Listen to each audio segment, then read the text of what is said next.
મિત્રો, આ જિંદગીની જે સફર છે ને એ કેવી છે ખબર છે?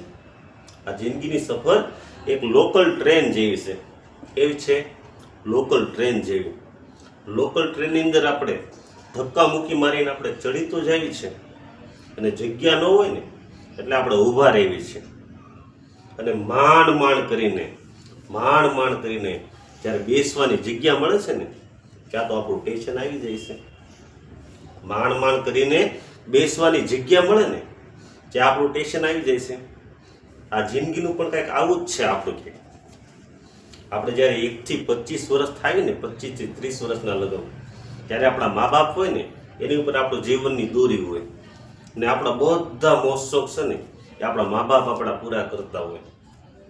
પછી 25 થી 30 વર્ષની ઉંમર જ્યારે આપણી થઈ જાય ને ત્યારે આપણા લગ્ન થઈ જાય છે.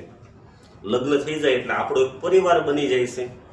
જ્યારે આપણો પરિવાર બની જાય છે તે આપણા સંતાન જે હોય ને પછી આપણે આપણા સંતાન વિશે વિચારમાં મળવી છે. પછી આપણે એના ભવિષ્ય માટે વિચારવી છે. એને રમતગમત છે, એને ભણતરમાં બેસાડવાનો છે. જેમ જેમ છોકરો મોટો થાય એનો અભ્યાસ વિશે આપણે વિચાર કરવા મળવી છે. ટ્યુશનમાં લગાડવી છે, હરવા ફરવાના મોજશોખ પૂરા કરવી છે, એને ફોન લઈ દેવી છે, ગાડી લઈ દેવી છે. આ બધી મોહ માયામાં આપણે ફસાતા જઈએ છે. અને ધીમે ધીમે છોકરો 18 વર્ષ આજુબાજુ થવા મળે, 18-19 વર્ષ એટલે આપણે ધીમે ધીમે ધંધે ચડાવવા મળવી છે. કોઈ બિઝનેસ છે, કોઈ ડિગ્રીમાં છે એના અભ્યાસ માટે, અથવા કોઈ પ્રાઇવેટ ધંધો છે એમાં આપણે ચડાવી દઈએ છીએ. પછી એને ધંધામાં સેટ થઈ જાય એટલું આપણે એને વ્યવસાય ગોતવી નાખવી. પછી એને આપણે લગ્ન કરી નાખવી છે. લગ્ન કરવી એટલે ધીમે ધીમે કરતાં આપણે જવાબદારીમાંથી આપણે મુક્ત થાય છે. આ ધીમે ધીમે કરતાં 25 માંથી 25, 30, 35, 40, 50, 55, 60 વર્ષ ક્યારે વહી જાય છે ને એ આપણે ખબર જ નથી રહેતી જીવનની અંદર.